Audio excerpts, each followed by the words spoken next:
Okay, we got a healthy fire going. I've saved all the quills that I want to. A good pile. Now, we gotta clean up the porcupine. First step, you gotta burn off all the quills. By far the safest and easiest way to do it, how we've always done it.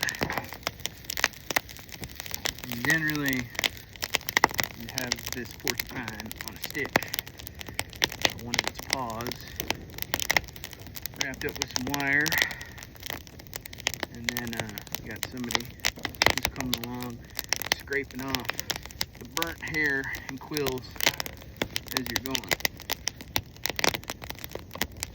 But this way, not trying to skin a porcupine. More power to you if you want to do that. But I suggest this method. If you ever get a porcupine and you're trying to field dress it. So, yeah, you keep working it down until you're basically down to the skin. And then that's when you would gut it, and you know, you could put it in a smokehouse or whatnot if you're going to do that. But yeah, you probably want to remove the charred outside skin unless you're into that. Some people like that flavor. I don't really, so I'll take that layer of skin off on the outside. It's got kind of all the burnt hair on it and whatnot. You can scrape them up pretty good. You can get a lot of that off there, but it's still gonna keep that flavor. That's what I've found. Especially if you're making like a soup, which I don't know what I'm gonna do. Probably soup. Porcupine soup. Does sound pretty good. I'll boil it up for a while and then maybe throw it over a fire for a bit to finish it off. I like porcupine. It's good stuff.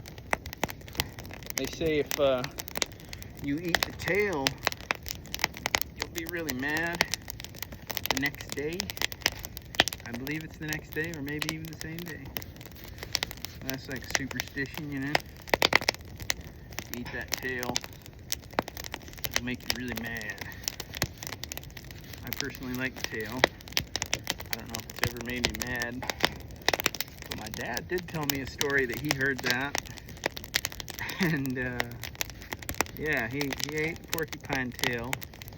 And the next day, he had woke up and whatnot, and he couldn't explain it, but he said he was just really, really pissed off. So he went out into the woods and cut wood all day, but he was just pissed. So I don't know if there's some truth to that or not. Maybe tail with all those quills has some sort of chemical or mineral or something, you know, in high dosage that might cause somebody to get pissed. I don't know. But it's just some fun info for you. Some lore. I don't know, would that be lore?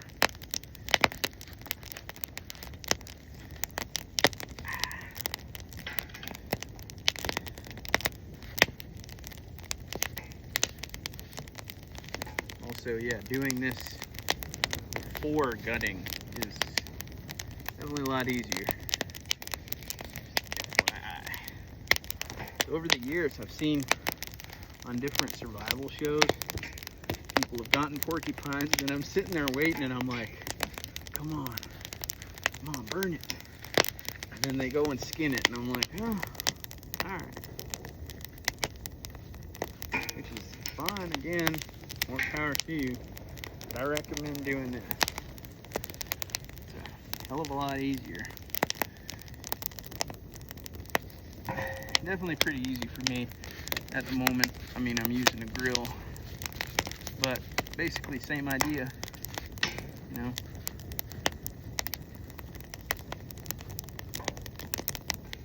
And you gotta keep turning it, rubbing it like that, because that hair really does build up. I don't know if you can see that, but it kind of melts down, almost gets like sticky. So it'll build up, and you gotta keep kind of scrubbing it off of there, and kind of opening up that new fresh hair so it can burn. And you just keep doing that. Eventually you get down to the skin.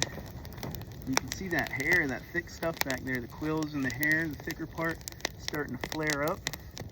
That's what I mean, it's really thick.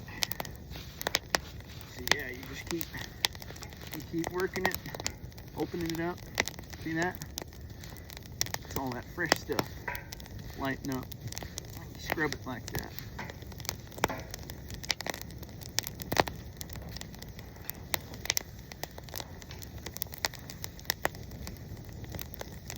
Porcupine is survival food. All you need to get a porcupine is a stick, club, anything to hit it over the head with. But that being said, more tradition I was taught is you never club fish with something metal. You always use wood, preferably wood. Same thing with porcupine. That's what my grandpa taught me. Gotta keep it natural, I guess.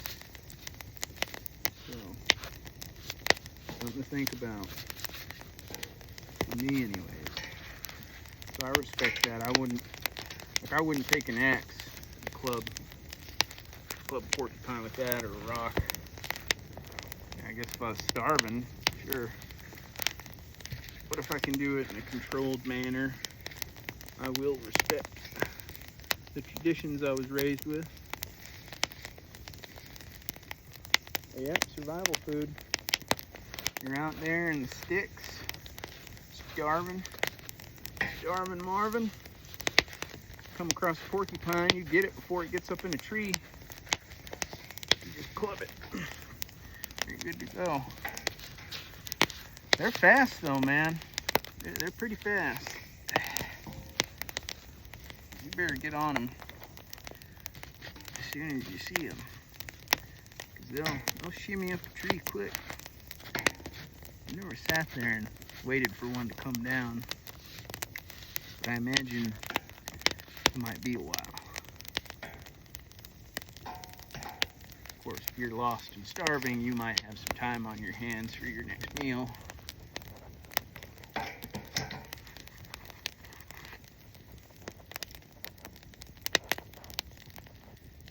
Just getting dark out here now.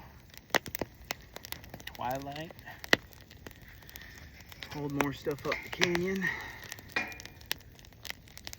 I got 1, 2,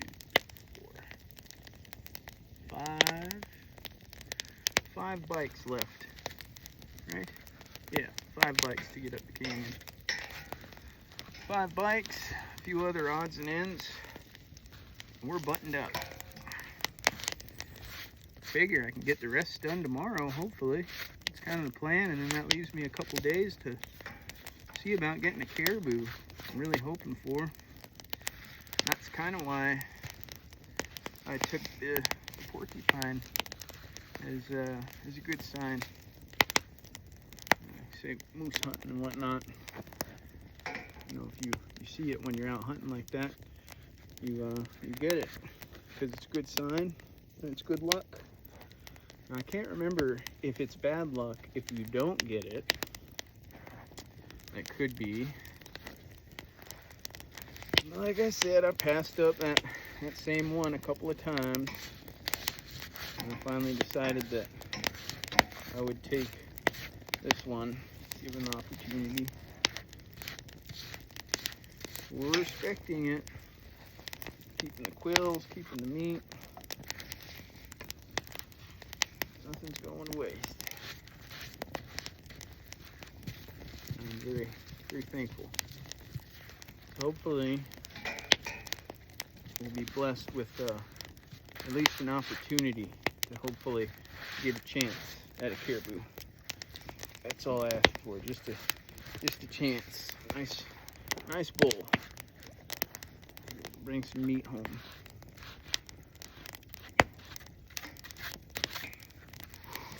This does take a while. Quite a while.